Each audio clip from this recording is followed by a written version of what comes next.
Hi friends, ഇന്ന് നമ്മൾ നോക്കുന്നത് ഒരു ലേറ്റസ്റ്റ് പ്രീവിയസ് ക്വസ്റ്റ്യൻ ആണ്. ഫസ്റ്റ് ക്വസ്റ്റ്യൻ, ഉണ്ണിയാടി ചരിതം എഴുതിയത് ആരാണ്? ദാമോദര ചാക്യാർ ആണ്. ബഹിഷ്കൃത് ഭാരത് എന്ന ജേണൽ ആരംഭിച്ചത് ആരാണ്? BR അംബേദ്കർ ആണ് ബഹിഷ്കൃത് ഭാരത് എന്ന ജേണൽ ആരംഭിച്ചത്. വിപ്ലവകാലത്ത് ബോൾഷെവിക്കുകളുടെ പ്രധാന മുദ്രാവാക്യം എന്തായിരുന്നു? സമാധാനം ഭൂമി അപ്പം. വിപ്ലവകാലത്ത് ബോൾഷെവിക്കുകളുടെ പ്രധാന മുദ്രാവാക്യം സമാധാന ഭൂമി അപ്പം ആണ്. ദേശീയ സുരക്ഷാ സേന ഏത് കേന്ദ്ര മന്ത്രാലയത്തിന് കീഴിലാണ് പ്രവർത്തിക്കുന്നത്? ആഭ്യന്തര മന്ത്രാലയത്തിന് കീഴിൽ.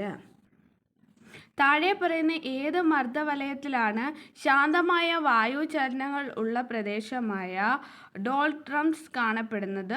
ഭൂമധ്യരേഖ താഴ്ന്ന മർദ്ദവലയത്തിൽ. താഴെ പറയുന്ന നദികൾ പരിഗണിക്കുക. വിള്ളൽ താഴ്വരയിലൂടെ ഒഴുകുന്ന നദികളാണ് താപ്തിയും നർമ്മദയും. താപ്തിയും നർമ്മദയും വിള്ളൽ താഴ്വരയിലൂടെ ഒഴുകുന്ന നദികളാണ്. താഴെ പറയുന്ന കേരളത്തിലെ ഏറ്റവും പുരാതന ജലസേചന പദ്ധതിയാണ് PG ജലസേചന പദ്ധതി. അപ്പോൾ കേരളത്തിലെ ഏറ്റവും പുരാതന ജലസേചന പദ്ധതിയാണ് PG ജലസേചന പദ്ധതി. ഇന്ത്യൻ ബഹിരാകാശ യാത്രികനായ ശുഭാംശു ശുക്ലയെ അന്താരാഷ്ട്ര ബഹിരാകാശ നിലയത്തിലേക്ക് കൊണ്ടുവന്ന ബഹിരാകാശ ദൗത്യം ഏതാണ്? ആക്സിയം 4 ആണ്. പഞ്ചവത്സര പദ്ധതിയും അതിൻ്റെ ലക്ഷ്യവും തമ്മിൽ ശരിയായ പൊരുത്തമില്ലാത്തത് താഴെ തന്നവയിൽ ഏതാണ്? പൊരുത്തമില്ലാത്തത് A ആണ്.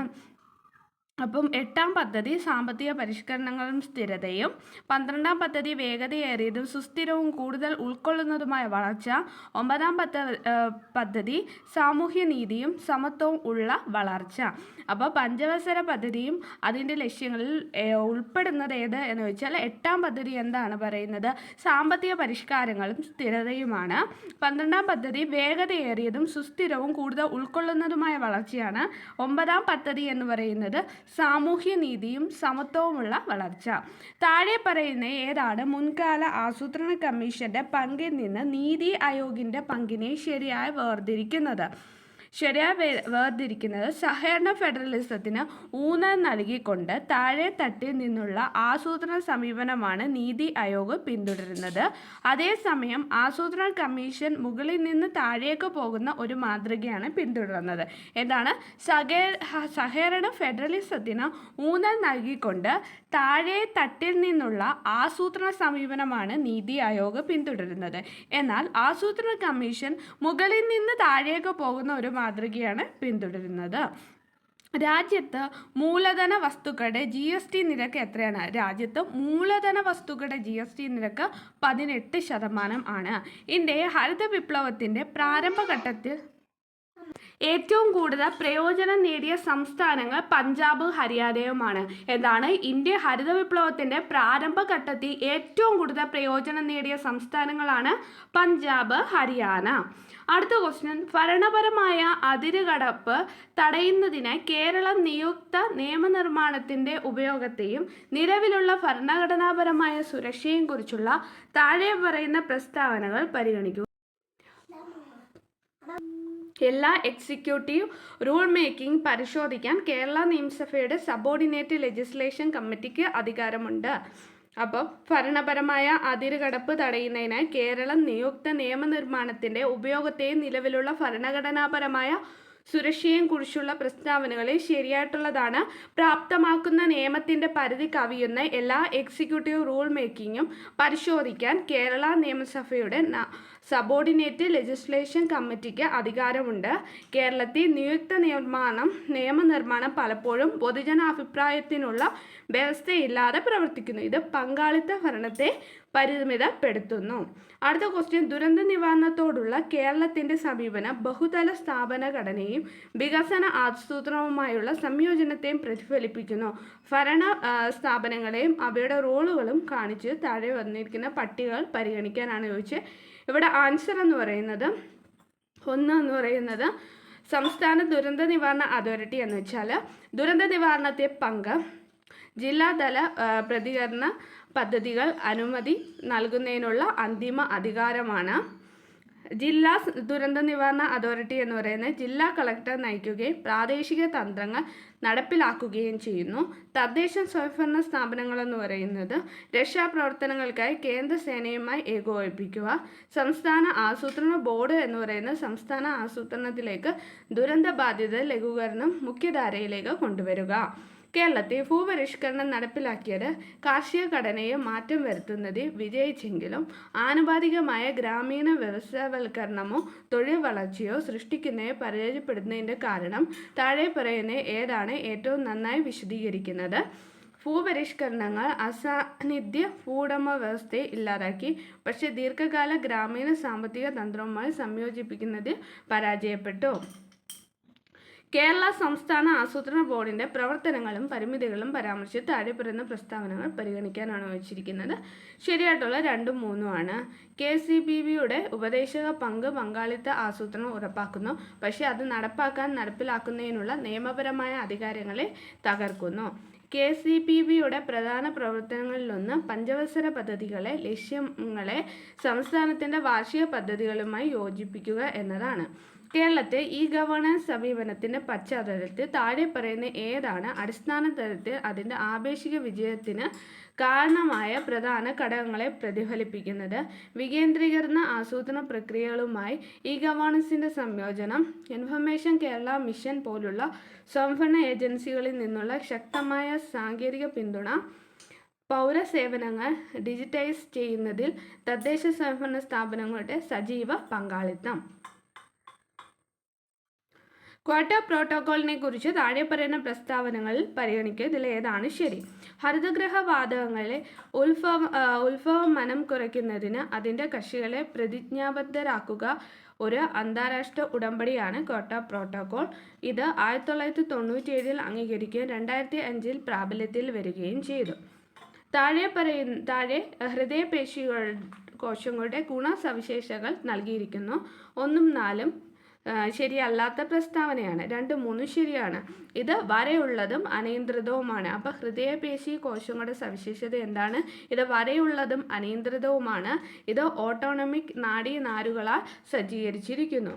അടുത്ത ക്വസ്റ്റ്യൻ, വിറ്റാമിനുകളും അവയുടെ കുറവ് മൂലം ഉണ്ടാകുന്ന രോഗങ്ങളും അടങ്ങിയ താഴെ പറയുന്ന പട്ടിക പരിഗണിക്കുക.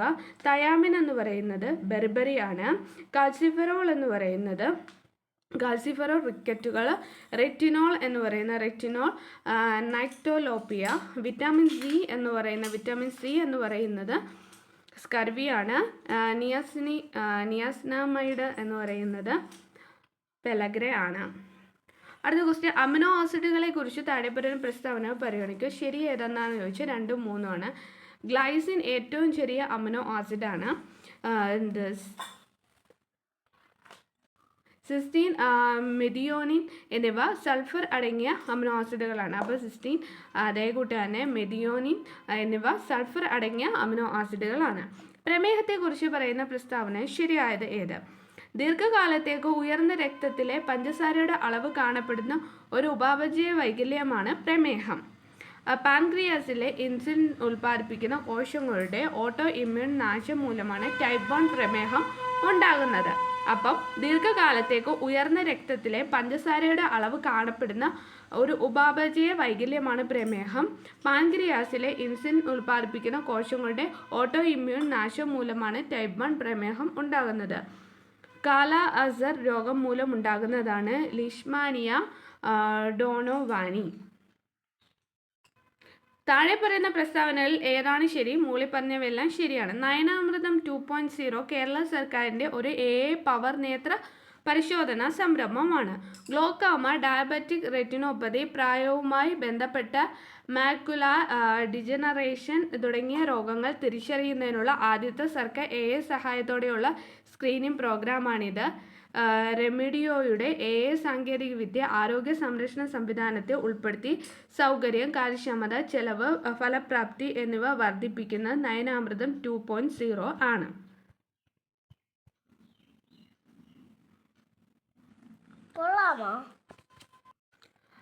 ഇംഗ്ലീഷ് ക്വസ്റ്റ്യൻ ആണ്. I will never follow you. Never എന്ന് പറയുന്നത് എന്താണ്? അഡ്വർബ് ആണ്. Correct the given sentence by choosing the suitable verb from the following option. The girls and boys of class 5th who have registered for the study to having request for a leave since yesterday ആണ്. ഇവിടെ have requesting എന്താണ് നമ്മൾ have requesting എന്ന് പറയുന്നത് have been requesting ആവും. Identify the compound complex sentence for the following. ഇവിടെ my friend who was in Dubai came yesterday and gave me some gift and വരുന്നുണ്ട് whom വരുന്നുണ്ട്. അപ്പോൾ തന്നെ ഇതെന്താണ് കോമൺ കോംപ്ലക്സ് സെൻറ്റൻസ് ആണ്. Choose the correct sentence from the following. If you had come I would have joined ആണ് വരുന്നത്. അടുത്ത question filling the blank by using the correct preposition from the option he for dash his life the whole day. 4 ആണ് വരുന്നത് ആൻസർ. അടുത്ത question appropriate collective noun. She found dash of arrows inside the cabin ആണ് വരുന്നത്. Cure ആണ് വരുന്നത്. Ice cream, sale boat, rainfall, backward, football, butterfly. ഇവിടെ compound words ഏതാണ് വെച്ചാൽ ഇത് all of the above compound words ആണ്. The strike was does find the appropriate phrase a verb called off ആണ് വരുന്നത്. Bit the bullet during the training period. Idiom എന്ന് വെച്ചാൽ unpleasant condition. Bit the bullet means എന്താണ് unpleasant situation ആണ്. Correct spelt word എന്ന് പറയുക അക്വൻറ്റൻസ് എന്ന് വെച്ചാൽ ACQUAINTANC ആണ് വരുന്നത്. അടുത്ത ശരിയായ പദം എന്ന് വെച്ചാൽ വിമ്മിട്ടമാണ് ശരിയായ പദം.